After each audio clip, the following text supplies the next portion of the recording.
Next element to check in the whole process flow diagram or in the office area is if there are any chance by which we can create one piece flow. One piece flow is a term comes from manufacturing. So in office area, we can check if we can eliminate the batches so that the different employee, they are not allowed to have the batch of 10 or 20 tasks in between, but one piece of information, one piece of task, one project is being flowing through all these employees. And this will avoid the long queues of tasks, the waste of inventory we discussed in the A type of waste part, that would be avoided.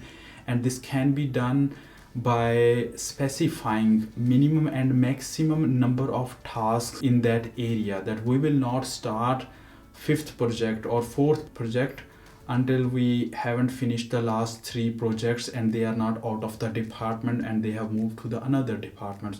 By regulating, by fixing the maximum or the minimum number of tasks allowed, we are avoiding the batch, we are increasing the consistency, and we are reducing the total lead time. But this tool we will discuss in more detail in next phase of pull implementation.